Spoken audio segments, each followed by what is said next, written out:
क्या चल रहा है guys, this is Akshat Soni and you guys are watching the Avantika show, जहां पर आज के ये जो एपिसोड हमारा होने वाला है बहुत इंटरेस्टिंग होने वाला है, क्योंकि आज हम फिजिक्स की डेप्थ नॉलेज के बारे में जानने वाले हैं, कोचिंग इंस्टीट्यूट्स के बारे में जानने वाले हैं with one of my favourite sirs, क्योंकि इन्हीं से मैं भी पढ़ा हूँ।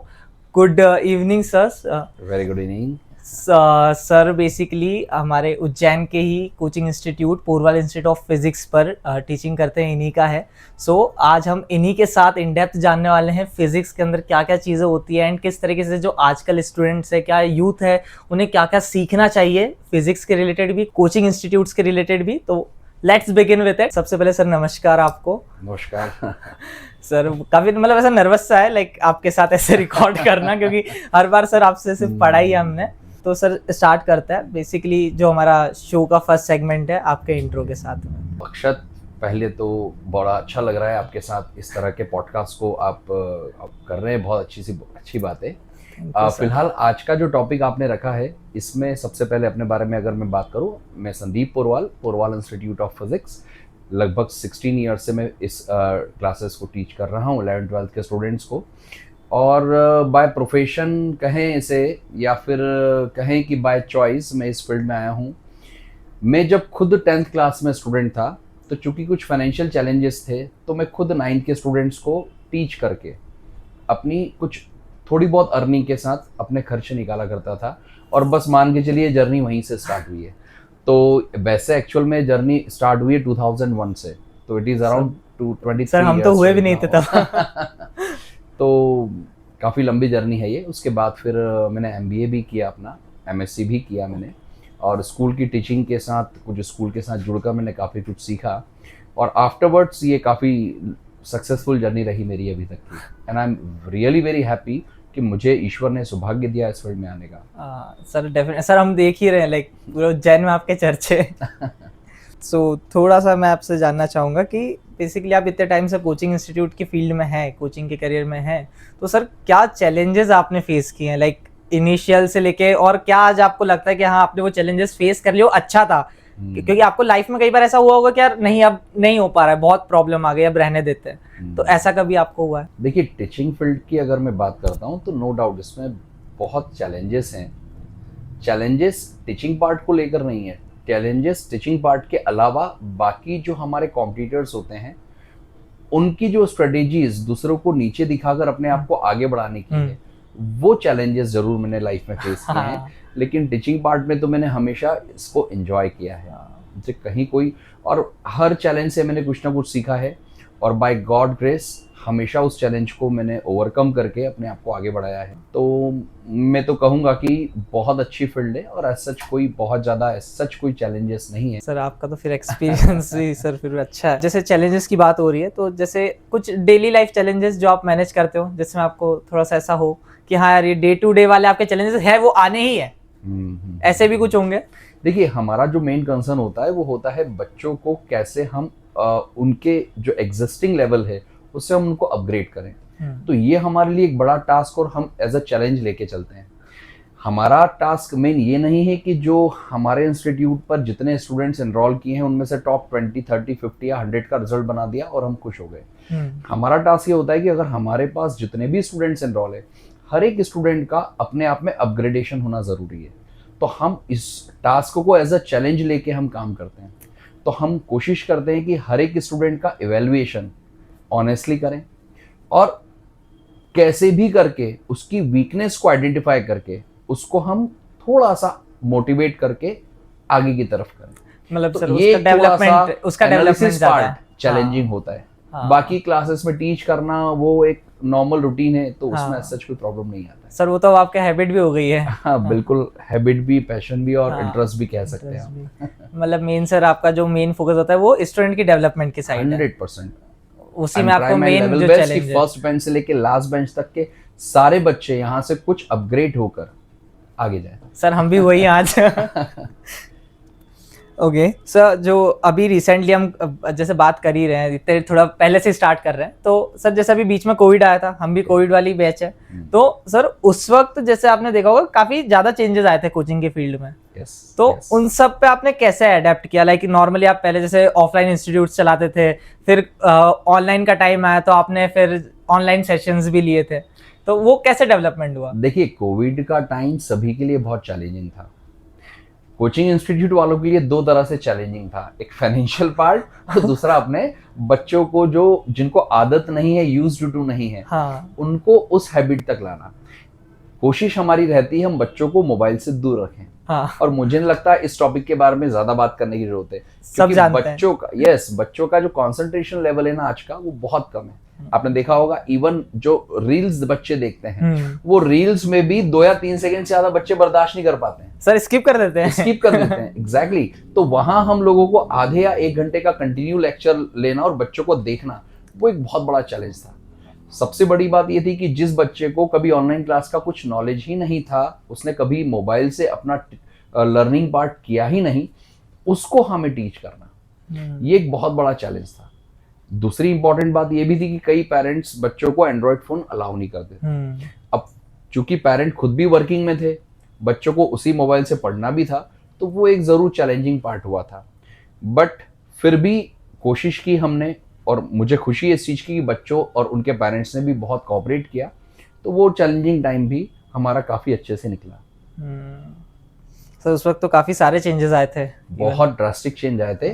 और मेरा ये मानना है कि उस चीज के इफेक्ट आज भी हैं। आज भी हैं। 2 तरह के मेन इफेक्ट के बारे में बात करूंगा। हाँ। एक इफेक्ट जहां बच्चों का जो एक बहुत बेस इंप्रूव हो सकता था, वो बेस बहुत डिस्टर्ब हुआ, छोटी क्लास से लेकर बड़ी क्लास तक। इवन आज भी मेरे कुछ कॉलेज के प्रोफेसर्स लोगों से बात होती है, तो उनका भी यही कहना है कि सर बच्चों का जो एक बेसिक और जो कॉन्सेप्ट पार्ट है, वो जितना इम्प्रूव या होना चाहिए बच्चे का, वो अभी भी नहीं है। तो छोटी क्लास से लेकर बड़ी क्लास तक के सभी सफर हुए हैं। ये और दूसरा एक बड़ा प्रॉब्लम जो रहा है, उसमें मोबाइल बच्चों के हाथ तक पहुंच चुके हैं। शायद कोविड नहीं होता तो आज जो एंड्रॉइड फोन्स बच्चों तक गए हैं, शायद उतने नहीं जाते। लेकिन उसके बाद ऑनलाइन लर्निंग के नाम पर बच्चे, पेरेंट्स को इतना पता होता नहीं है। हाँ। बच्चा बोलता है मुझे रिक्वायर्ड है, स्कूल से ये एप्लीकेशन दी है, कोचिंग से ये करना है, वो करना है। अब पेरेंट्स सोचते हैं कि ठीक है, बच्चों की रिक्वायरमेंट है, हम दे देते हैं, लेकिन जितने टाइम बच्चा मोबाइल पे लगा है, पेरेंट उतने टाइम तक उसको वॉच नहीं कर सकते, तो मिसयूज बहुत ज्यादा हो रहा है। तो ये 2 सबसे बड़े इंपैक्ट पड़े। एक, बच्चे का बेस वीक हुआ है, और लगभग मैक्सिमम बच्चों तक एंड्रॉइड फोन की जो पहुंच हुई है, वो एक बहुत बड़ा एक नेगेटिव इंपैक्ट है एजुकेशन पे। पॉजिटिव हो सकते थे, उनसे ज्यादा नेगेटिव ज्यादा हो गए। यस, मेरा तो मानना है साहब, 4 या 5% सेल्फ मोटिवेटेड स्टूडेंट्स होंगे जो उस मोबाइल का सदुपयोग करते हैं। बाकी 95% कैटेगरी मिसयूज ही कर रही है। सर वैसे इसकी बात चल रही थी, एक थोड़ा सा मतलब मैं ऐसा जानना चाहूंगा कि कभी ऐसा हुआ था जैसे ऑनलाइन सेशंस में कि आप पढ़ा रहे हैं और कोई किसी ने कुछ ऐसे कुछ कर दिया हो, लाइक माइक ऑन करके ऐसे मस्ती कर रहा हो, तो आपने पकड़ लिया हो ऐसा करके कोई किस्सा? कई बार ऐसा हुआ, कई बार ऐसी चीजें होती रहती थी। तो ठीक है, वो हमारे लिए भी लर्निंग पार्ट था, क्योंकि हमने भी कभी इस तरह के सेशंस ऑर्गेनाइज नहीं किए थे। फिर धीरे धीरे हमें समझ में आने लगी कि चीजें, अगर बच्चा इस तरह से गड़बड़ कर रहा है तो उसको हम किस तरह रोके। तो वो चीजें डेफिनेटली हुई है। और बच्चे तो बच्चे होते हैं सर, उनको तो मौका मिलना चाहिए पूरी क्लास को कहीं ना कहीं डिस्टर्ब करने का। ओके सर, थोड़ा सा सर आगे चलते हैं। अभी आज का जो करंटली टाइम है 2025, तो सर आज के जो आने वाले 10 साल है, 15 साल है, उसमें आप क्या एक मान सकते हैं कि एक अभी जो कोचिंग का जो नॉर्मल ट्रेंड चल रहा है, क्योंकि अभी ई लर्निंग्स बहुत आ गई है। लोग जो है ऑफलाइन कोचिंग की जगह यूट्यूब ज्यादा प्रेफर करने लग गए हैं, कहते हैं कि भैया हम तो सेल्फ स्टडी कर रहे हैं। तो उस हिसाब से अगर आप ट्रेंड देखें तो आपको क्या लगता है, लाइक आने वाले क्या फ्यूचर हो सकता है कोचिंग फील्ड का? देखिए, नो डाउट कोविड से लेकर अभी तक की जो जर्नी रही है, इसमें काफी बच्चे ऑनलाइन क्लासेस और ई लर्निंग पे स्विच हुए हैं। और नो डाउट, अनडाउटेडली अभी एआई में भी अगर हम बात करें तो काफी डेवलपमेंट्स हो रहे हैं, और अपग्रेड लेवल पर आने वाले 10 सालों में चीजें चेंजेस होंगी। लेकिन एक मेरा पर्सनल जो मानना है एज अ टीचर, जब तक बच्चा खुद पेन कॉपी लेकर बहुत प्रॉपर वे में प्रैक्टिस नहीं करेंगे, 1-to-1 बच्चों को वॉच करने वाले टीचर, उनकी कॉपीज चेक करके उनकी मिस्टेक निकालने वाले टीचर, ये चीजें जब तक नहीं होगी, बच्चे में वो इम्प्रूवमेंट जो होना चाहिए वो नहीं होगा। अनडाउटेडली अभी आप देखेंगे कोविड से लेकर अभी तक के ट्रेंड में ई लर्निंग काफी हद तक बढ़ी है, और आने वाले 10 सालों में भी बहुत तेजी से बढ़ेगी। लेकिन इसका आउटपुट जो होने वाला है, वो मेरा मानना है कि बच्चे उतने स्किल्ड और उतने लेबोरियस नहीं होने वाले हैं। आज ही के समय देखिए आप कि ई लर्निंग में बच्चों को रेडीमेड नोट्स मिल जाते हैं, बच्चा उसको याद करके और लिखने की प्रैक्टिस उतनी नहीं करता है, तो वहां थोड़ी गड़बड़ होती वो है। नोट सर पड़े ही रहते बस फोन के अंदर, नोटपैड के अंदर बिल्कुल, यूज ही नहीं बिल्कुल, आते। बिल्कुल। वो बस एक बार है कि हाँ एग्जाम है, उसके पहले पढ़ लिया और मैं हो तो गया। ये कहूंगा कि जैसे सीटी स्कैन या किसी भी तरह के मेडिकल ट्रीटमेंट के पहले जो जांचें होती हैं उसके लिए खुद पेशेंट को आना पड़ता है, हाँ इंस्पेक्ट करना पड़ता है डॉक्टर को। एग्जैक्टली वैसे ही हम टीचर हैं, हमें बच्चों को पर्सनली इंस्पेक्ट करना होता है कि वो कहाँ मिस्टेक कर रहा है, कहाँ नहीं कर रहा है। जब तक वो चीजें नहीं होगी डेफिनेटली बच्चों में इम्प्रूवमेंट तो थोड़ा सा मिस मुश्किल रहेगा। होता है।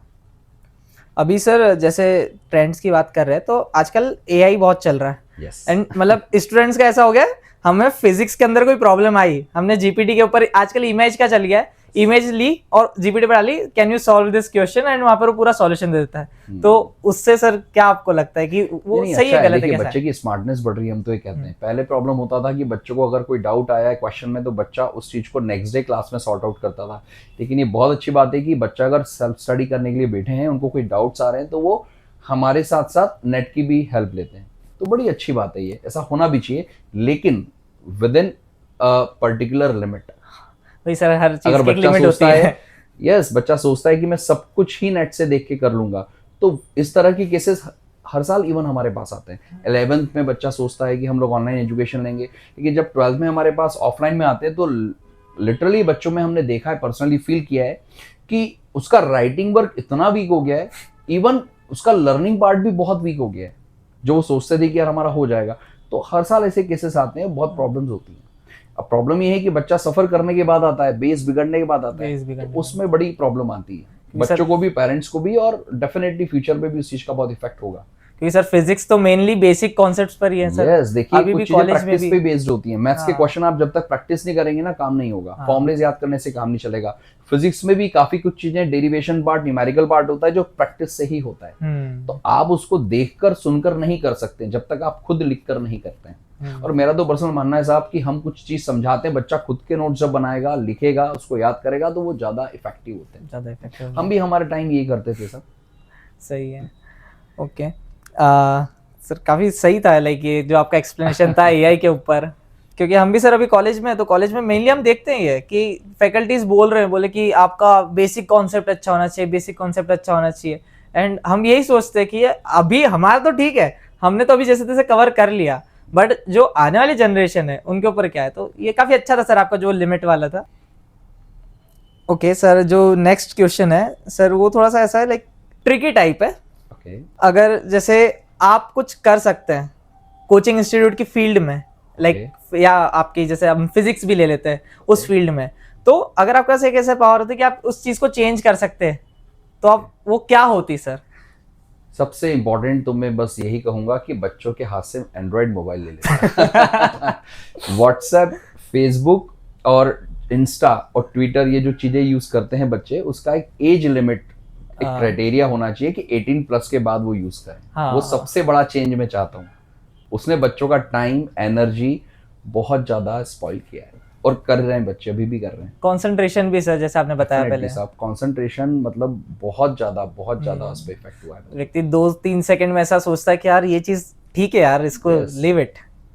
ओके सर, जो अभी करंट एजुकेशन सिस्टम चल रहा है हमारा, उसके अंदर आपको क्या चैलेंजेस या अपॉर्चुनिटी दिखती है? नहीं साहब, जो करंट सिनेरियो है एजुकेशन का काफ़ी अच्छा है। इवन पहले पेरेंट्स इतने अवेयर नहीं होते थे बच्चों के लिए, लेकिन अब पेरेंट्स भी बहुत ज़्यादा कंसर्न रखते हैं बच्चों के साथ। और बच्चों को, मेरा मानना है कि जो फैसिलिटीज़ आज के समय मिल रही है, जो हमारे टाइम नहीं थी, उसको अगर वो पॉजिटिव वे में यूज़ करें तो डेफिनेटली मैं तो कहूँगा साहब कि फॉरेन में भी आपने देखा होगा कि हमारे जो Indian talented scientist, Indian talented और भी प्रोफेशंस हैं, वो इतने माइग्रेट होते हैं क्योंकि उनको शायद लगता है कि इंडिया से ज़्यादा अपॉर्चुनिटीज फॉरेन में है। तो कहीं ना कहीं इंडिया में टैलेंट तो बहुत है, एजुकेशन सिस्टम भी बहुत पावरफुल है, बट जो वीक पॉइंट्स आज के समय हमें दिखाई दे रहे हैं, वो अगर कम हो जाएंगे तो बहुत अच्छी बात है। लाइक जो हमारा फिर जो यूथ है वो यहीं पर रहकर डेवलपमेंट में ज्यादा करेगा। बिल्कुल। एंड सर, जैसे अभी जो एजुकेशन सिस्टम की हम बात कर रहे हैं, तो इसके अंदर मेरा एक पर्सनल क्वेश्चन ये है वो कि जैसे आपके हिसाब से as a physics teacher sir, क्योंकि आपके इसमें थ्योरी भी है, प्रैक्टिकल नॉलेज भी है, क्योंकि थ्योरी से प्रैक्टिकल है, तो सर हम ऐसा जानना चाहते हैं कि जो पर्सन होता है उसको ज्यादा किस चीज के ऊपर फोकस करना चाहिए, थ्योरी और प्रैक्टिकल? क्योंकि कुछ लोग होते हैं जिनको ऐसा लगता है कि यार थ्योरी लिख ली, रट्टा मार लिया, एंड कुछ होते हैं कि यार नहीं, मुझे थ्योरी नहीं पसंद, मैं प्रैक्टिकली करके देखूंगा। जैसे सर वो 3 इडियट मूवी में रैंचो जो था उसको सर थ्योरी पसंद नहीं था, उसको जो प्रैक्टिकल करके देखा वही था। तो आपके हिसाब से क्या सही है सर? देखिए, प्रैक्टिकल प्लस थ्योरी ये सब्जेक्ट टू सब्जेक्ट वेरी होता है। एज फॉर एज फिजिक्स की अगर हम बात करते हैं तो देखिए, फिजिक्स डेफिनेटली प्रैक्टिकल बेस्ड है, लेकिन उसके लिए बेसिक कॉन्सेप्ट्स तो चाहिए। जब तक थ्योरी आपका क्लियर नहीं होगा, आप डायरेक्ट प्रैक्टिकल अप्रोच पे जाएंगे तो वो पॉसिबल नहीं है। तो दोनों में बैलेंस बनाना बहुत ज़रूरी है। पर नो डाउट फिजिक्स में अगर प्रैक्टिकल अप्रोच के साथ बच्चा सीखता है तो वो बहुत अच्छा होता है।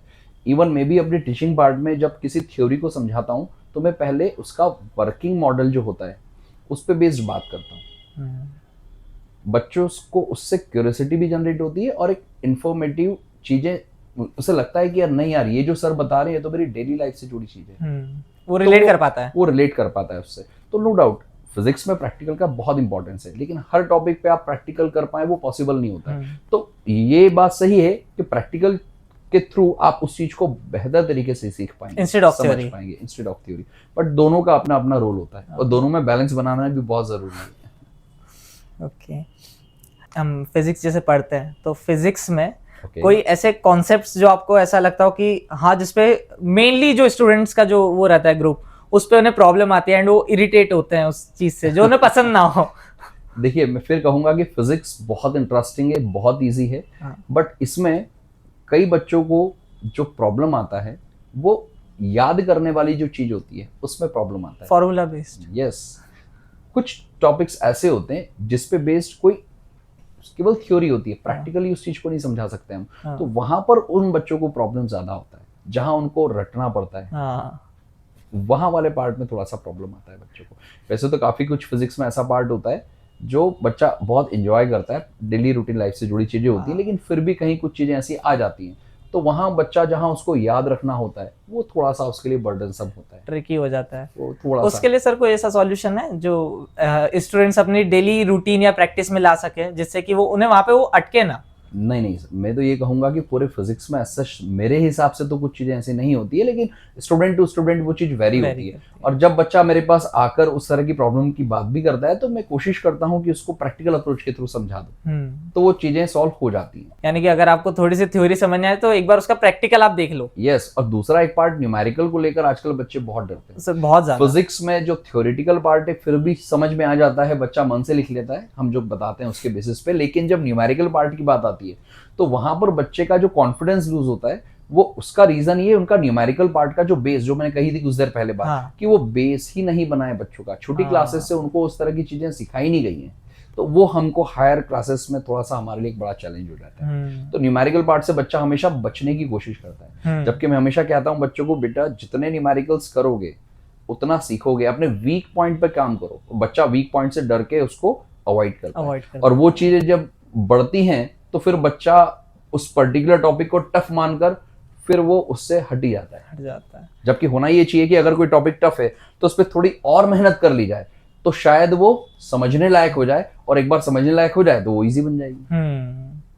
मतलब सर आपके हिसाब से न्यूमेरिकल पार्ट अगर पर्सन चाहे तो वो प्रैक्टिस से ला सकता है 100%। न्यूमेरिकल पार्ट जबकि मैं कहता हूँ बच्चों को बहुत इजी होता है, थ्योरी में तो फिर भी नंबर कटते हैं, न्यूमेरिकल में कभी नहीं कटते हैं। बस थोड़ी प्रैक्टिस हो जाए उसके बाद आप कॉन्फिडेंटली क्वेश्चन कर सकते हैं। जैसे हम इन सब चीजों की बात करें तो एआई के रिलेटेड मेरा थोड़ा क्वेश्चन था कि आप अपने डेली लाइफ में कुछ ऐसे एआई टूल्स वगैरह यूज करते हैं जो आपका वर्कलोड इजी कर दे, या आपको अगर कहीं के कुछ प्रॉब्लम आ रही है तो आप उस चीज की हेल्प लेते हो? जैसे हमारे फील्ड में बहुत सारे होते हैं, तो हम उनके ऊपर जाते हैं, हाँ डेफिनेटली हमको उससे सीखने को भी मिलता है। तो ऐसे आप भी कुछ यूज करते हैं? एक्चुअली मैं खुद भी बहुत ज्यादा एआई टूल्स का यूज करना जानता नहीं हूँ, लेकिन नो डाउट अगर मुझे इन फ्यूचर अपॉर्चुनिटी मिलेगी इन सब चीजों के थ्रू सीखने की तो डेफिनेटली मैं इस चीज को इम्प्लीमेंट करूंगा। बाकी बच्चों के लिए तो मैं हमेशा कोशिश करता हूँ, कहता हूँ उनको अपनी कोचिंग का, इवन मैंने अभी तक एप्लीकेशन भी डेवलप नहीं किया है, केवल इसीलिए कि मुझे पता है कि मेरे एप्लीकेशन में कंस्ट्रक्टिव चीज डालकर मैं बच्चों को दे तो दूंगा, लेकिन वो उस मोबाइल का मिसयूज ना करे। वही, वो फिर फोन से ज्यादा लगाव हो जाएगा। बस बिल्कुल सही बात है। बाकी हमारे लिए अगर कुछ लर्निंग पार्ट रहा तो definitely we will implement. Right now मुझे भी बहुत ज़्यादा एआई के बारे में, उसके टूल्स के बारे में इन्फॉर्मेशन है नहीं, हाँ बट नियर फ्यूचर अगर मिलेगी तो डेफिनेटली मैं उसका यूज़ करूँगा। सही है और सर, बच्चों को भी मैं हमेशा कहता हूँ कि अगर कुछ कंस्ट्रक्टिव चीज़ कहीं भी मिले तो उसका आप यूज डेफिनेटली यूज़ करिए। कुछ ना कुछ तो सीख ही जाएंगे उससे। डेफिनेटली साहब, पूरी दुनिया की इन्फॉर्मेशन नेट पर है, तो हाँ। आप अगर उसका सदुपयोग करेंगे हर चीज़ का सोल्यूशन वहाँ पे मिलेगा आपको।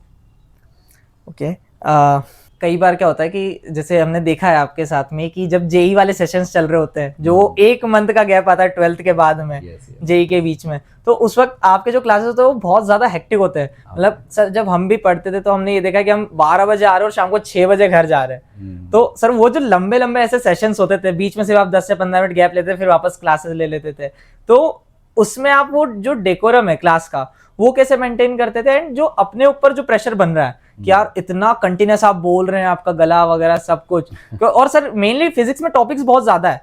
लाइक अगर आप दूसरी बैच को पढ़ा रहे हैं तो वहां पे टॉपिक्स अलग होंगे, आप नई बैच पढ़ा रहे हैं उसमें अलग होंगे, तो वो आप कैसे मैनेज करते हैं? देखिए, मेरी हमेशा कोशिश रहती है कि बच्चा अगर हमारे पास किसी पर्टिकुलर कमिटमेंट के साथ, हमने बच्चों के साथ कमिटमेंट किया है कि अगर हम जेडब्ल्यू या नीट की प्रिपरेशन करा रहे हैं तो we will try our level best कि हम विद इन टाइम लिमिट उस चीज़ को करवाएं। लेकिन जब ये जो 1 महीने का गैप बचता है लास्ट में, तो उसमें पूरा 11th और पूरा 12th को रिवाइज करवाना, इसकी हमारी बच्चों के साथ कोशिश होती है। हमारी तो प्रैक्टिस होती है पढ़ाने की, लेकिन बच्चों की इतना लंबा पढ़ने की प्रैक्टिस नहीं होती है। हाँ। और ऊपर से बच्चा 12th में चूंकि रनिंग रहता है, उसको 11th का भूल गया होता है, तो वो चीज़ें भी याद करवाना तो थोड़ा सा बर्डनसम बच्चों के लिए हो जाता है। बट हम कोशिश करते हैं बीच में कुछ ना कुछ एंटरटेनिंग बातें करके, कुछ अलग से बातें करके, इस तरह की चीज़ें, ताकि बच्चा थोड़ा सा रिलैक्स फील करे। बाकी ऐसा सच हो जाता है मैनेज। बट फिर भी मैं ये कहूँगा बच्चों को जो तैयारी करते हैं लास्ट के 1 मंथ में, कि अपने 11th 12th के फॉर्मूलाज जो हैं, जितने भी फॉर्मूलेज हैं, कॉन्सेप्ट्स हैं, उनको बहुत अच्छे से ब्रशअप करके याद करके जाइए। कई बार उस एग्जाम में जो क्वेश्चंस आते हैं वो रहते तो इजी हैं, लेकिन वो जो प्रेशर होता है, मेंटल प्रेशर, वो काफ़ी हाई होता है। तो कई बार बच्चे सिली मिस्टेक करके आते हैं, फॉर्मूले याद नहीं हो रहे हैं। तो मैं ये कहता हूँ बच्चों की रिलैक्स, आराम से सिस्टमेटिक वे में सारे फॉर्मूलेज याद करके रिवाइज करके जाइए। मतलब सर मेनली यही होता है, क्योंकि जब आप वहां पर डेस्क पर बैठे हैं, Yes. तब जब वो क्वेश्चन यार आपके सामने आता है ना, तब ऐसा आपको लगता है कि यार ये क्या आ गया, ये तो देखा ही नहीं है, पहली बार देखा है। सर अब जो मेरा नेक्स्ट क्वेश्चन है वो थोड़ा सा ऐसा है कि जैसे ना कई बार क्या होता है कि आजकल हम जो देख रहे हैं मार्केट में, वो ले ऑफ चल रहे हैं, जो जॉब्स अपॉर्चुनिटीज़ है वो बहुत बदल गई है पहले के कंपैरिजन में। अभी डिजिटल एरा जब से आया है, Web3 जैसे आया है, तो काफ़ी चीज़ें बदल गई है। तो इसके अकॉर्डिंगली सर आपको क्या लगता है, लाइक जो अभी चेंज आ रहा है जॉब्स में, इन सब चीज़ों में, तो उससे स्टूडेंट्स कैसे डील कर सकते हैं? देखिए, नो डाउट आने वाले टाइम में टेक्नोलॉजी जो है, इसका बहुत ज़्यादा इम्प्लीकेशन लगभग हर एम्प्लॉयमेंट पे होने वाला है। पहले के समय जो काम मैनुअल होते थे, आजकल कंप्यूटर पे होने लगे हैं। आप बैंकिंग की बात करें तो लगभग सब सिनेरियो चेंज हो गया है। मैनुअली पहले बहुत काम होते थे, आजकल नेट बैंकिंग के थ्रू बहुत सारे काम मोबाइल पे हो जाते हैं। एक एग्जाम्पल दे रहा हूँ मैं, ऐसी हर फील्ड में टेक्नोलॉजी का एक बहुत ही पॉजिटिव इम्पैक्ट पड़ा है। तो टेक्नोक्रेट बनना होगा, स्किल्ड बनना होगा, केवल डिग्री से काम नहीं होगा। डिग्री से तो आपको डिग्री के साथ साथ अपना जो स्किल है उस पे काम करना होगा। टेक्नोलॉजी के साथ आपको फ्रेंडली होना होगा, और जिस भी फील्ड के आप ग्रेजुएशन या पोस्ट ग्रेजुएशन कर रहे हैं, वहाँ उसका जो प्रैक्टिकल इम्प्लीकेशन है उसके साथ साथ आपको काम करना होगा। बेसिकली मतलब आप टेक्नोलॉजी से डरे नहीं। Yes. आप उसको अपना एक फ्रेंड बनाकर चले एंड उसकी हेल्प से सब चीजें सीखते जाएं और आगे बढ़ते जाएं। डेफिनेटली सर जैसे मैंने भी देखा है कई बार क्या होता है कि आप जैसे सर टीचर हैं, आपने इतने सारे जो स्टूडेंट्स हैं उन सबको आपने लाइफ में कितने स्टूडेंट्स देखे होंगे आपके हाथ के जैसे पास आउट हुए हैं, तो सर ऐसा कई बार ऐसे हर बैच में एक स्टूडेंट या 2 स्टूडेंट ऐसे होते हैं जो बहुत ज्यादा चीजें समझना नहीं चाहते। वो उनका ऐसा होता है कि हम पढ़ना चाह रहे पर पढ़ नहीं पाते, डिस्ट्रैक्टेड जो होते हैं। तो उस कैटेगरी से सर आप कैसे डील करते हैं? क्योंकि इन फ्यूचर बेसिकली उन्हें प्रॉब्लम्स भी फिर फेस करनी पड़ती है। लाइक वो कॉलेज जब जाते हैं तो वहां पर फिर उन्हें प्रॉब्लम्स आती है, तो उस चीज को सर आप कैसे हैंडल करते हैं? बेसिकली इस तरह के स्टूडेंट्स लगभग हर सेशन में, हर साल, कहीं ना कहीं हर बैच में होते हैं। उनका मेन मोटिव पढ़ना तो नहीं है, तो दोस्तों को या क्लास को डिस्टर्ब करना होता है। तो हम डेफिनेटली उन बच्चों को थोड़ा अलग तरह से ट्रीट करते हैं। लास्ट बोलते हैं ना कि जो सबसे मस्तीखोर बच्चा है उसको आप मॉनिटर बना दें। तो हमारी क्लास में मॉनिटरिंग सिस्टम तो नहीं होता, लेकिन हम लोग कोशिश करते हैं ऐसे डिस्ट्रक्टिव बच्चों को फर्स्ट बेंच पे ले आएं। हाँ। जो हमारे बिल्कुल नजदीक हो, वो हमें देखें, हम उनको देख पाएं, हाँ। वो बाकी क्लास को ना देख पाएं। तो इस तरह से हम लोग कोशिश करते हैं। बाकी फिर भी मेरा मानना है कि 11th-12th तक बच्चों में वो मैच्योरिटी आ जाती है कि हाँ। उनको बातें अगर समझाई जाए पॉजिटिव वे में, तो हाँ, वो समझ मान जाते जाते हैं हैं। इस चीज़ को। और उसका उनको आने वाले नियर फ्यूचर में भी बहुत बेनिफिट होता है। और ऐसे हर साल मैंने देखा है कि ऐसे जो बैक बेंचर्स होते हैं, जो काफ़ी मिस्चीफ टाइप बच्चे होते हैं, वो भी आने वाले फ्यूचर में उनका जो होता है, जो मैंने देखा है, बहुत अच्छा परफॉर्म करते हैं। हाँ, बस एक पॉजिटिव तरीके से उनको आप मोटिवेट कर दें, वो डेफिनेटली कर पाते चल हैं। जाता है फिर उनमें उनका। एनर्जी तो बहुत होती है, बस वो गलत डायरेक्शन रहेगा, आपको सही डायरेक्शन में लाना है। हाँ।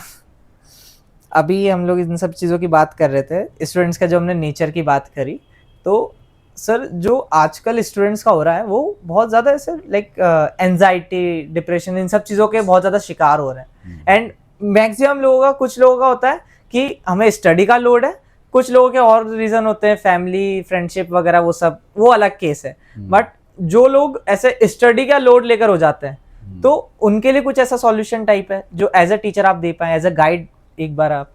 देखिए, बहुत अच्छा क्वेश्चन है आपका ये वाला। Even IITs, even medical college, यहाँ के बच्चे भी सुसाइड कमिट कर रहे हैं। हाँ, बहुत ज्यादा रेट बहुत बढ़ गया ये है। रेट बहुत बढ़ गया है। तो कहीं ना कहीं आप इसके लिए केवल एजुकेशन सिस्टम या बहुत ज्यादा पढ़ना पड़ रहा है, बहुत ज्यादा प्रेशर है, ये गलत है। ये रीजन नहीं है। ये रीजन नहीं है, क्योंकि मेरे हिसाब से पढ़ना, एग्जाम देना, ये दुनिया का सबसे इजी काम है। आप किसी काम के बारे में सोचकर ज्यादा थकेंगे बजाय उस काम को करने के। हाँ, ये बहुत फैक्ट वाली बात है। आपको पढ़ना है, आप पढ़िए। हाँ, आप ये सोचें कि मुझे पढ़ना है, मुझे ये भी करना है, तो सोच सोचकर आप ज्यादा परेशान हो जाएंगे। वो ओवरथिंक में इंसान चला ओवर जाता है। थिंकिंग में गड़बड़ होती है। हाँ, और पढ़ना बहुत आसान काम है, और कोई भी चीज ऐसी नहीं होती। आप ये सोचिए कि दुनिया में अगर 10 व्यक्ति ये काम कर रहे हैं, तो फिर आप क्यों नहीं कर सकते? तो एंजाइटी वाली चीज तो पढ़ने में आती ही नहीं है। एक्चुअली बच्चों को बाहर की दुनिया का जो एक्चुअल प्रेशर होता है वर्किंग का, अगर वो पता चल जाए स्टूडेंट लाइफ में, तो उनको लगेगा वाकई में कि पढ़ना तो सबसे आसान काम है। तो एज सच मेरा तो मानना है कि पढ़ाई को लेकर बहुत ज्यादा एंजाइटी नहीं होना चाहिए। आप जो पढ़ रहे हैं ईमानदारी से पढ़िए, और सक्सेस हो ना हो, मार्क्स कम हो ज्यादा हो, मैटर वो नहीं करता है। मैटर ये कर रहा है कि आपने जो एफर्ट्स लगाए उसके हिसाब से आपके मार्क्स जस्टिफाइड है या नहीं।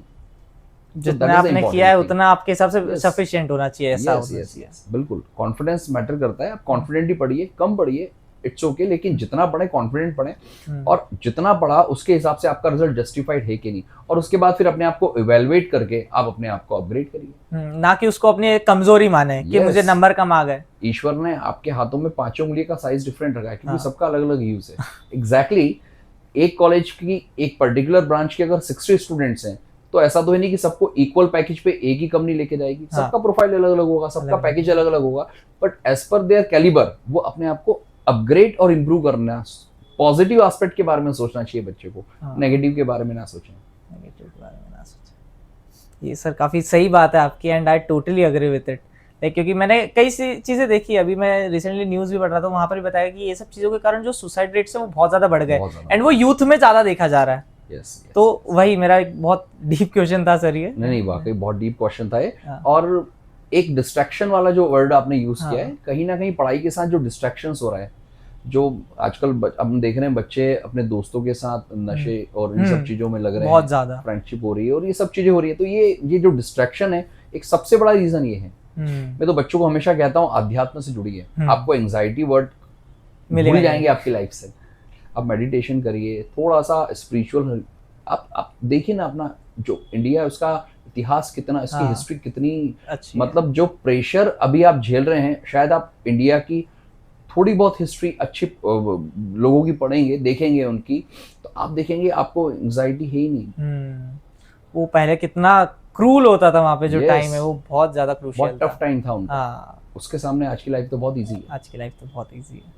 ये सर बहुत ज़्यादा मतलब ऐसे देखने को मिलता है। तो मतलब हमारा भी मोटिव यही है कि जैसे हमने जो द अवंतिका शो रखा, तो हमने अवंतिका इसीलिए ही रखा क्योंकि उज्जैन जो है वो स्पिरिचुअलिटी से जुड़ा हुआ है। एंड हम यही चाहते हैं कि हम जैसे अध्यात्म की तरफ ज़्यादा फोकस करें। लाइक जो इंसान अभी मेंटली जिस हेल्थ स्टेट में है, तो उसमें से थोड़ा बाहर निकले एंड वो थोड़ा काम रहे, रिलैक्स रहे, अगर वो वर्कलोड भी है तब भी उसको वो अच्छे से हैंडल करें। यार वो अपनी चीज को एंजॉय करे, हाँ। पढ़ाई को not as a burden but as a it's duty, वो एंजॉय करे इस चीज को। मैं हमेशा बच्चों को कहता हूँ, आपकी मम्मी का काम होता है घर का सारा काम करना, हाँ। क्या वो कभी छुट्टी बनाती है? तो वैसे ही आप क्यों सोचते हैं कि आज मेरा संडे छुट्टी का दिन है? हाँ। आप रूटीन लाइफ एंजॉय करिए ना, और पढ़ाई को एंजॉय करिए आप, नॉट एज अ बर्डन। आप एंजॉय करिए उसको एंड यू विल फील कि आपको बड़ा मजा आ रहा है, आपको सीखने को मिल रहा है, आपकी जो प्रॉब्लम्स है वो सॉल्व हो रही है। अब बिना इंटरेस्ट के साथ काम करेंगे तो फिर तो आप भले टीवी देखें, मोबाइल देखें, आपका मन ही नहीं लगेगा वहाँ पे। और पढ़ाई में तो ऐसे भी बच्चों का मन बहुत कम लगता है। ये बात तो है, काफी सही पॉइंट था आपका कि आप अगर उसको डेली रूटीन में कर रहे हैं, आपकी ड्यूटी की तरह लेंगे तो वो आपको बहुत Easy हेल्प लगेगा। करेगा। जैसे हम जेई और नीट की बात कर रहे थे, अभी हमने Yes. प्रेशर वगैरह की बात करी, जो टीचर होता है ओके, उनका क्या रोल होता है स्टूडेंट्स की लाइफ में? जैसे जो स्टूडेंट्स है कई सालों से, कुछ सालों से प्रिपेयर कर रहे होते हैं, 4-4 साल से जेई नीट के लिए प्रिपेयर कर रहे होते हैं, कुछ विद इन 1 मंथ वाले होते हैं, हम सर हमारे जैसे। तो सर उनके लाइफ में टीचर्स का क्या रोल होता है? Like how teacher can be the best person to guide them? देखिए आजकल का जो एजुकेशन सिस्टम है, एग्जाम पैटर्न होता है, उसमें बहुत कम पेरेंट ऐसे होते हैं जो बच्चों का सपोर्ट कर पाते हैं। तो बच्चा पूरी तरह से स्कूल और कोचिंग क्लासेस पे डिपेंडेंट होता है। तो यहाँ मैं कहूँगा कि यहाँ टीचर का एक बहुत बहुत बहुत इंपॉर्टेंट रोल होता है। आप एक क्लास में अगर 50 या 60 या 100 स्टूडेंट्स को एक साथ पढ़ा रहे हैं तो सबकी अपनी अपनी ग्रास्पिंग पावर है। आपने जितना डिलीवर किया उसमें से सबने अलग अलग ग्रास्प किया, लेकिन आपको जिस एग्जाम को बच्चे को अल्टीमेटली क्रैक कराना है उसके लिए बच्चों को खुद को अपना जो घर पे टाइम देना होता है स्टडी का, वो सबसे इंपॉर्टेंट होता है। अब किसी की ग्रास्पिंग पावर बहुत अच्छी थी तो वो 1 घंटे भी घर पे पढ़ेगा ना तो उसका काम हो जाएगा, लेकिन अगर जिसकी ग्रास्पिंग पावर थोड़ी कम थी, न्यूमेरिकल को लेकर प्रैक्टिस थोड़ी कम थी, उसको ज़्यादा टाइम देना होता है। तो यहाँ पर एक जो टीचर है उसका एज अ मेंटोर बहुत इंपॉर्टेंट रोल होता है। तो हम लोग कोशिश करते हैं बच्चों को उनके कैलिबर के अकॉर्डिंगली अलग अलग तरह से गाइड करें। जो बहुत अच्छे हैं उनको नेक्स्ट लेवल पर ले जाने के लिए हम एक्स्ट्रा क्या दे सकते हैं, और जो थोड़ा वीक या एवरेज स्टूडेंट है उसको थोड़ा अपग्रेड करने के लिए हम अलग कंटेंट देते हैं। तो वी विल ट्राई। और यहाँ पर मेरा मानना है कि टीचर का एक बहुत इंपॉर्टेंट रोल होता है। टीचिंग के अलावा बच्चों को थोड़ा सा आप मोटिवेट करिए, थोड़ा सा बूस्टअप करिए। और डेफिनेटली मैंने देखा है बच्चों की एक ऐसी एज होती है कि आप अगर उनको थोड़ा सा मोटिवेट करके थोड़ी पॉजिटिव एनर्जी देंगे तो बच्चा जरूर ट्राई करता है। 100 में से 10 बच्चों ने भी अगर ट्राई किया तो मेरा मानना है कि एक टीचर सक्सेस है। हाँ सर, डेफिनेटली, क्योंकि ये चीज़ हम कई बार से देखते हैं कि जैसे मैंने कई बाहर भी देखे हैं, मैंने कुछ केसेस भी सुने हैं जहाँ पर टीचर जो है ना वो एक बहुत ज़्यादा बड़ा रोल प्ले कर रहा है लाइक ऐसे स्टूडेंट्स की लाइफ में। एंड अभी जैसे कई सीरीज वेब सीरीज भी आ रही है तो उसके अंदर भी मैंने ये चीज़ नोटिस करी कि हाँ मतलब अगर टीचर आपको परफेक्ट मिला तो डेफिनेटली आपका जो मेंटल हेल्थ है वो भी नॉर्मल रहेगा एंड आप जो सीख रहे हो वो भी अच्छा सीख पाओगे। इस बात पर कई बार ऐसा भी होता है हमारे पास कि एक क्लास बच्चा कहीं और पढ़ता है और नेक्स्ट क्लास में जब अपग्रेड होके हमारे पास आता है तो बच्चे का ये कहना होता है कि सर मेरा लास्ट क्लास का बेस बिगड़ गया। तो ये सुनकर हमें बड़ा दुख होता है कि बच्चे ने, उनके पेरेंट ने, सभी ने एक जो उनकी तरफ से एफर्ट्स लगा सकते थे वो दिया, लेकिन उनको आउटपुट में वो जो एक्सपेक्ट कर रहे थे वो नहीं मिला। वो डेफिनेटली ये बात सही है, एक सही गुरु का चुनना है बहुत इंपॉर्टेंट होता है। सर इसी से रिलेटेड मेरा थोड़ा सा अगला है एंड ये थोड़ा सा कंट्रोवर्शियल हो सकता है। सो बेसिकली मतलब जैसे आजकल एजुकेशन को लोग एज अ बिजनेस ट्रीट कर रहे हैं एंड मतलब जैसे मैंने यूट्यूब वगैरह पर भी देखा है तो कई बार लोग गलत चीजें पढ़ा रहे हैं जो एक्चुअल में एग्जिस्ट नहीं करती है, लाइक ब्रेन वॉश टाइप पढ़ा रहे हैं कि नहीं ये एग्जिस्ट नहीं करती बट हम कह रहे हैं इसीलिए करती है, लाइक थोपना अपने फैक्ट्स को, अपनी थ्योरी को।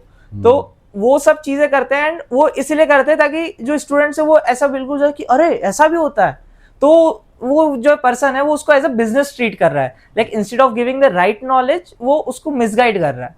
तो इसके ऊपर आपका क्या कहना है? नो डाउट एजुकेशन में एक बहुत मेजर चेंज हुआ है ये कि अब टीचिंग पार्ट को भी एज अ बिजनेस लोग लेने लगे हैं और काफी न्यू कमर्स आते हैं जिनके बेसिक कॉन्सेप्ट बहुत अच्छे तो नहीं है लेकिन as a business earning part सोचकर वो फील्ड में आते हैं, बिजनेस स्ट्रेटेजी लेके। यस। तो मेरा ऐसा मानना है कि ये चीज नहीं होना चाहिए क्योंकि आप उस बस के ड्राइवर हैं जिसके पीछे केवल 50 पैसेंजर नहीं है, बहुत सारे लोग हैं। एक बच्चे का करियर उसके साथ उसके पेरेंट्स के सपने और बहुत सारी चीजें जुड़ी होती है। तो इट्स वेरी बहुत ज्यादा रिस्पॉन्सिबिलिटी रहती है टीचर के ऊपर। तो मेरा तो मानना है कि अगर इसको एज अ बिजनेस आप कर रहे हैं तो पहले आपको अपने बेसिक्स, अपने खुद के कॉन्सेप्ट्स, एक टीचिंग पार्ट को लेकर जो जो रिक्वायर्ड चीजें हैं वो पूरी हो, उसके बाद उसमें है। लेकिन आज के टाइम पे ये बात सही कही आपने, एज अ बिजनेस बहुत सी जगह हम देखते हैं कि स्कूल टीचर प्रेशर बनाते हैं बच्चों पे कि आप हमारे यहाँ कोचिंग आएंगे तो हम आपको प्रैक्टिकल में मार्क्स देंगे।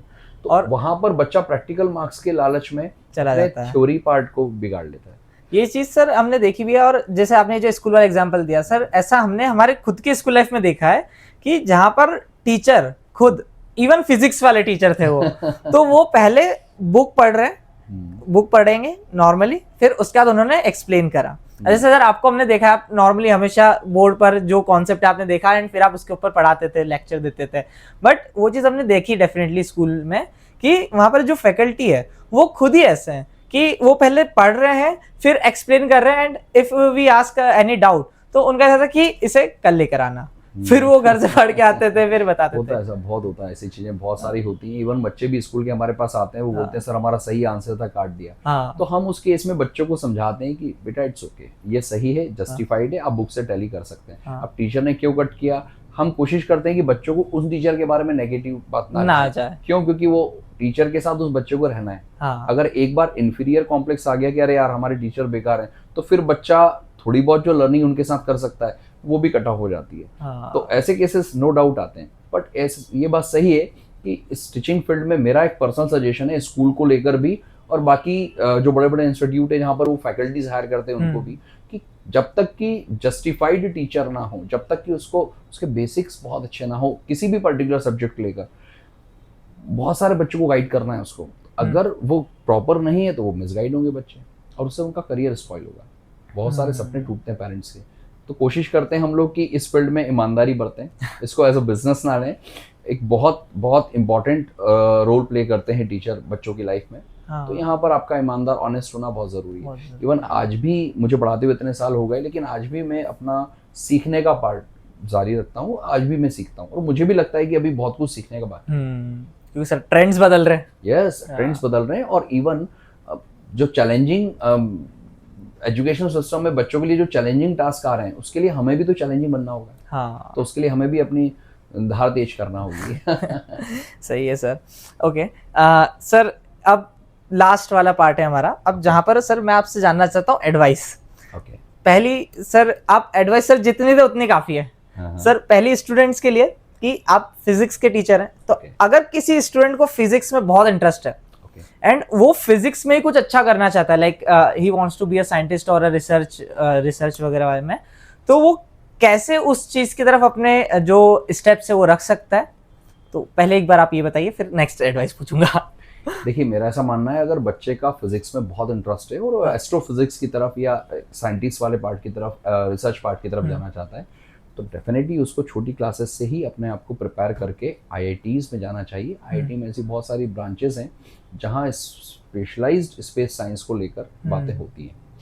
इंडिया में ऐसे बड़े बड़े इंस्टीट्यूट्स भी हैं जो स्पेशलाइज्ड इन सब चीज़ों के लिए है, रिसर्च के लिए हैं। तो नो डाउट आने वाले टाइम में इन सब चीज़ों का बहुत स्कोप है। तो रिसर्च वर्क में ऐसे टैलेंटेड बच्चों को जाना चाहिए, उनके लिए काफ़ी ईजी हो जाएगी चीज़ें, क्योंकि उनका उस फील्ड में ऑलरेडी इंटरेस्ट है। तो बहुत स्कोप है, sky is the limit. India में भी, इंडिया से बाहर भी, पर मेरा तो मानना है इंडिया में ऐसे टैलेंटेड बच्चों की बहुत ज़रूरत है। तो वो ज़रूर करें ऐसी चीज़ें, और बहुत स्कोप है फिजिक्स में, रिसर्च में और स्पेस साइंस में। आने वाला टाइम जो है, आपने देखा है अभी जैसे अमेरिका में क्या हुआ, हमारी सुनीता विलियम्स को वापस लेके आए हैं। तो कहीं ना कहीं ये सब टेक्नोलॉजी का अपग्रेडेशन तो है। अभी नियर बाय फ्यूचर में प्लान कर रहे हैं कि हम लोग विजिट के लिए स्पेस जा सकते हैं। हमारा नेक्स्ट टूर अब स्पेस की तरफ होगा। तो आने वाला टाइम बहुत बहुत बहुत स्कोप है वहाँ पर। तो जिनका इंटरेस्ट है उनको तो ज़रूर जाना चाहिए इस फील्ड में, और उनके लिए काफ़ी इजी भी होगा।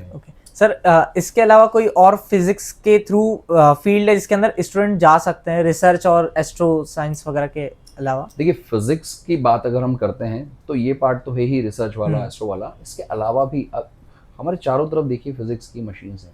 आप कंप्यूटर से लेकर उनकी प्रोग्रामिंग से लेकर, अगर हम मैकेनिकल बात करें, एसी की बात करें, टीवी की बात करें, फैन की बात करें, तो हर चीज में कहीं ना कहीं अपग्रेडेशन आ रहा है। हाँ। पहले फैन जो होते थे हम स्विच के थ्रू ऑन ऑफ करते हाँ। थे, आजकल रिमोट के थ्रू हो रहा है, सर फोन से हो जाता है आजकल। आजकल फोन से हो जाता है। हाँ। तो ये सब चीजें क्या है, फिजिक्स का पार्ट है। हाँ। फिजिक्स के थ्रू डेवलपमेंट हो रहा है, तो स्कोप्स भी तो बढ़ रहे हैं।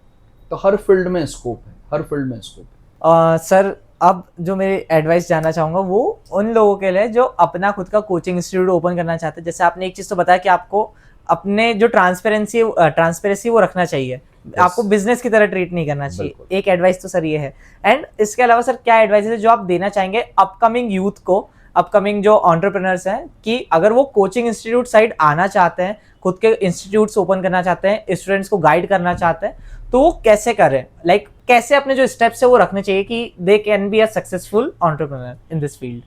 बहुत अच्छा क्वेश्चन है। आज का टाइम ऐसा है जिसमें इस एजुकेशन फील्ड में यूथ का एक बहुत इंपॉर्टेंट रोल हो सकता है। मैं तो हमेशा ये कहता भी हूँ बच्चों को कि एक बहुत नोबल प्रोफेशन है, आपको आना चाहिए यहाँ पर, क्योंकि आपको अपनी बातें बच्चों के सामने रखने का मौका मिलना, आपको कोई सुन रहा है, ये अपने आप में बहुत बड़ी बात है। तो यूथ के लिए आने वाले टाइम में एजुकेशन फील्ड एक बहुत अच्छा स्कोप हो सकता है, कोचिंग क्लासेस एक बहुत अच्छा माध्यम हो सकता है। सबसे इंपॉर्टेंट इसमें यह है कि अगर आपको कुछ सिखाना है तो आपको उसके लिए बहुत अच्छे से सीखना होगा। तो आपका अपना खुद का बेसिक्स थ्योरी पार्ट बहुत अच्छे से क्लियर हो। एक चीज एजुकेशन में मेरा सबसे इंपॉर्टेंट जो मानना है, एक वैल्यूज के साथ आप काम करिए, एक वैल्यूज के साथ काम करिए, एक ट्रांसपेरेंसी के साथ काम करिए, और आपने जो कमिटमेंट दिया है अपने स्टूडेंट्स को, एटलीस्ट उसके लिए अपने एफर्ट्स लगाइए।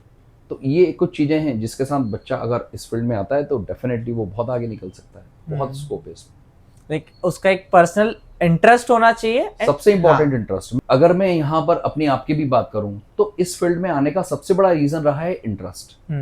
कभी मेरे साथ ऐसा नहीं होता कि मैं क्लास में 2 घंटे या 3 घंटे पढ़ा लिया तो थकान महसूस हो रही है, बोरिंग हो रहा है। तो सबसे इंपॉर्टेंट है इंटरेस्ट आपका होना चाहिए। आप अगर उसको एज अ बिजनेस लेंगे तो आप फिर बहुत अच्छे से ज्यादा लंबे टाइम तक सर्वाइव नहीं कर पाएंगे। तो आपका इस फील्ड में इंटरेस्ट होना बहुत जरूरी है। सर एक छोटा सा मैसेज जो भी आप ये स्टूडेंट्स को देना चाहें वो आप दे सकते हैं। Camera is yours. चलिए, बहुत अच्छा लगा आपके पॉडकास्ट के थ्रू इस मैसेज को कन्वे कर रहा हूँ सभी स्टूडेंट्स के लिए कि जितना पार्ट हो, राइटिंग पार्ट अपनी दोस्ती बच्चों लिखने में ज़्यादा लगाइए। आप लोग आजकल जो ऑनलाइन सिस्टम चल रहा है एजुकेशन का, उसमें थोड़ा सा प्रॉब्लम बच्चों के साथ आ रहा है, प्रैक्टिस की कमी हो रही है। तो आप जितना ज़्यादा लिखकर प्रैक्टिस करेंगे, जितनी ज़्यादा कॉपियाँ भरेंगे, उतना आपके लिए बेनिफिशियल होगा। So that's it for today guys, that's it for today's episode. And काफी बढ़िया इंटरेक्शन था सर के साथ में, एंड ये एक बहुत बड़ी अपॉर्चुनिटी, एक अचीवमेंट है मेरे लिए कि जिन सर से मैं पढ़ा हूँ आज उनके साथ बैठ के मुझे ऐसे 1-to-1 पॉडकास्ट करने का मौका मिला। So thank you so much sir, मेरी साइड से, सभी स्टूडेंट्स की साइड से जो हमें देखेंगे, सभी यूथ की साइड से जो अगर आपकी इस वीडियो से इंस्पायर्ड हो जाते हैं, मोटिवेटेड हो जाते हैं, तो उन सभी तरफ से मैं आपको थैंक यू बहुत ज्यादा बोलना चाहूंगा। सो मिलते हैं आपसे एक और अच्छे से ही नेक्स्ट एपिसोड के अंदर। तब तक के लिए चैनल पर बने रहिए, सब्सक्राइब कर दीजिए, वीडियो को लाइक कर दीजिए और बेल नोटिफिकेशन ऑल पर सेट कर देना ताकि आपको ऐसे ही और एपिसोड्स टाइम पर मिलते रहें। जय हिंद, जय भारत।